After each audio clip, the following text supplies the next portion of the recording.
रिजवी साहब, वंदे मातरम पर क्या आपत्ति है अगर राष्ट्रगीत के तौर पर इसे अनिवार्य किया जा रहा है, और क्या सवाल है आपका सुधांशु जी से? बहुत बहुत शुक्रिया सुधांशु जी। इंकलाब जिंदाबाद का भी जिक्र कभी कभी कर दिया कीजिए। इंकलाब जिंदाबाद, आजकल जय भीम सब बोल रहे हैं, आप जय भीम भी कभी कभी बोला कीजिए, जय संविधान, ये तमाम चीज़ें भी शामिल कीजिए ना। ये वंदे मातरम क्या सिर्फ इसलिए कि कुछ लोग ये कह रहे हैं कि साहब इसमें चूँकि पूजा जैसी पद्धति इसमें शामिल हो रही है और वो मुस्लिम चूँकि एक अल्लाह की इबादत करता है, एहतराम सबका करता है, तो क्या इसलिए आप एक ख़ास मज़हब को टारगेट करने के लिए ये कर रहे हैं? वजह क्या है आप बताइए। बहुत सारे इशूज़ हैं। अभी गंगा जमुना की जैसे बात हुई वो भी ठीक है, आप बताइए। बीच में आया था सनातन बोर्ड, जहाँ कुछ बनाने की बात आती है वहाँ आप नहीं बनाती है, तो बनाया है, इसको आप क्यों इसमें श्रेय लेना चाहते हैं? सनातन बोर्ड बनाइए। दूसरा स्लाटर हाउस की बात है, गौ माता जी हमारी जो हैं उनको आप नहीं दे रहे हैं। एक मिनट रुक जाइए, करने वाली बात, एक मिनट, मैं इन्हीं की बात कर रहा हूँ। और भी लोग हैं ना, और है तो मेरा सवाल तो सुनिए। मैं सवाल सिर्फ कर रहा हूँ, मैं बात ही नहीं कर रहा हूँ। ऐसा करिए, अपने सवाल पॉइंट बाय पॉइंट, मैं पॉइंट बता, आप भाषण दे रहे हैं। वन पॉइंट आपको भाषण लग रहा है, मैंने भाषण कहा, भाषण तो आप दे रहे हो, जबकि आपको काम करने की जिम्मेदारी, आपको भाषण देने की जिम्मेदारी नहीं है। हर जगह आप लोग भाषण देते हो, हलवा हलवा कहने पे वो मीठा नहीं होता है, आप सवाल उसके लिए बनाना पड़ता है, वो आप बनाते नहीं हो, सिर्फ हलवा हलवा कर रहे हो। मेरा सवाल ये है कि स्लाटर हाउस क्यों नहीं बंद हो रहा है? आप कह रहे हो वहां मिथुन है, तो कम से कम यूपी का ही बंद करा दीजिए जहां मिथुन नहीं, गाय है।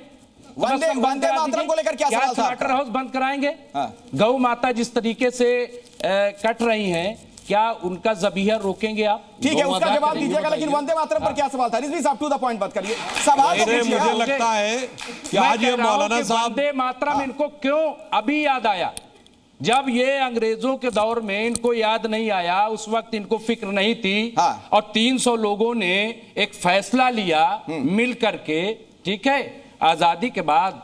उस तो आप ये बताइए आज क्या आपको जरूरत पड़ी? ठीक है, जवाब दीजिए। अभी टाइमिंग को लेकर सवाल देखिए, बहुत साफ है, 150वां वर्ष है, इसलिए आज हो रहा है। और जो अंग्रेजों के जमाने की लड़ाई की बात कर रहे थे भाई साहब, ये 1925 में आरएसएस बना, ठीक? हाँ सुनिए, तो अब पूरी बात सुनिए, बीच में मत बोलिए। 4 मार्च 1931 को गांधी इरविन पैक्ट हुआ, एक सिविल डिसोबीडियंस मूवमेंट 1931-32 में हुआ। उसका मैं चैलेंज करके पूछता हूं, 32 से लेकर 47 तक, विद एन एक्सेप्शन ऑफ 42, एक आंदोलन हुआ हो तो बताइए, बताओ, चैलेंज करके पूछता हूं। 33, 34, 35, 36, 37, 38, आओ भाई, 42 के बाद 43, 44, 45, 46, अरे भाई कोई आंदोलन हो ही नहीं रहा था, कोई स्वतंत्रता का आंदोलन नहीं था 1931 से लेकर 1947 तक। और अगर हो तो चैलेंज करके बताइए। अरे क्या बोलो ना, बताओ 34 में कौन सा आंदोलन? अच्छा, 35 में कौन सा आंदोलन था? नहीं, अब नहीं, अब पहले 3 लोग और आंदोलन बता। आप ही नहीं बोलते रहेंगे ना, आप ही नहीं बोलते रहेंगे, बाकी 3 लोग। इज्जत के साथ मुझे एक आंदोलन बता दीजिए जो आरएसएस के लोगों ने करा हो अंग्रेजों के खिलाफ 1925 आरएसएस बनने के बाद से। चलिए, वो भी सब प्रमाण बोलता हूं। महाराष्ट्र सरकार ने, जो कांग्रेस की सरकार ने जो बुक प्रकाशित की है 2009 में, खिसियाइए नहीं, जाके चेक करिए, स्वतंत्रता सेनानियों में उन्होंने, विदर्भ के स्वतंत्रता सेनानियों में डॉक्टर है। क्या तरीका है भाई, बीच में क्या तरीका है इन लोगों को बोलने का? लगातार बीच में चिल्लाते चले जा रहे हैं, पहले तो टॉपिक से भाग रहे हैं, फिर चिल्ला रहे हैं, क्योंकि फैक्ट आपको पता नहीं है, आए बाएं साएं बोल रहे हैं खप्तु नवास होके।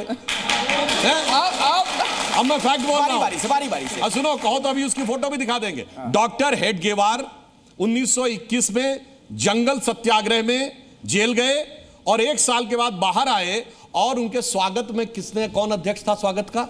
मोतीलाल नेहरू, ठीक है साहब? तो यानी कांग्रेस। और सुनिए, हाँ, और क्या, उन्होंने 1920 में कांग्रेस के नागपुर अधिवेशन में पूर्ण स्वराज्य का प्रस्ताव रखा, पर कांग्रेस ने उसे एक्सेप्ट नहीं किया, इसलिए उन्होंने उसको छोड़ दिया, और कांग्रेस ने पूर्ण स्वराज्य का प्रस्ताव 26 जनवरी 1930 को लाहौर कांग्रेस अधिवेशन में स्थापित किया। यानी कांग्रेस खुद मानती है कि 1930 से पहले की लड़ाई स्वराज्य अर्थात इंडिपेंडेंस की थी नहीं, सिर्फ वाइसरॉय की एग्जीक्यूटिव काउंसिल में कंसेशंस की लड़ाई थी। और जब से स्वराज्य की लड़ाई लड़ी, एक वो भी आंदोलन का नाम कितना मजेदार है, सविनय अवज्ञा आंदोलन, कितनी जबरदस्त लड़ाई थी, सविनय अवज्ञा, सिविल डिसोबीडियंस कर रहे हैं। और मैं विनम्रता से पूछना चाहता हूं, सावरकर जी 1910 में 2 जन्मों का कारावास पाए, 1910 में कांग्रेस का अध्यक्ष कौन था पता है साहब आपको? या आए बाएं तो बोलेंगे, बोलिए। नहीं पता है, आप बताइए। पूरी बात रखिए, आप सुनिए, वो था ब्रिटिश सरकार का सेक्रेटरी विलियम वैडनबर्न। यानी जो ब्रिटिश सरकार के अफसर के अंडर में बैठे थे वो तो लड़ाई लड़ रहे थे, और जिसको ब्रिटिश सरकार इतना बड़ा दुश्मन मान रही थी कि 2 जन्मों का कारावास देके काला पानी भेज रहे थे, वो उनके साथ मिले हुए थे। ऐसे ही अद्भुत तर्कों ने देश का और आप लोगों का और राजनीतिक दलों का बड़ा भारी सत्यानाश किया है। और मैं फिर विनम्रता से पूछता हूं लास्ट में, कांग्रेस का एक राष्ट्रीय अध्यक्ष स्तर का नेता बताइए जिसको काला पानी हुआ हो। एक कांग्रेस का बड़ा नेता बताइए जिसको गोली लगी हो। एक कांग्रेस का नेता बताइए राष्ट्रीय अध्यक्ष स्तर का। कार्यकर्ता का नाम मत गिनाइएगा जैसे आप हमारे यहां सावरकर जी का नाम गिनाते हैं, और जिसको फांसी हुई हो। एक कांग्रेस का राष्ट्रीय अध्यक्ष स्तर का नेता बताइए लाला लाजपत राय को छोड़कर जिसको लाठियां भी पड़ी हो। यानी गजब है, नेहरू जी की जो लाठी नहीं खाए, जो गोली नहीं खाए, जो काला पानी नहीं गए, जो फांसी नहीं चढ़े, और उन्हीं को सारा का सारा श्रेय मिल गया। मतलब जिसे एक लाइन में कहूंगा अखिलेश जी कि नौरंगिए सियासते दौरा तो देखिए कि मंजिल मिली उन्हीं को जो शरीके सफर न थे। अच्छा।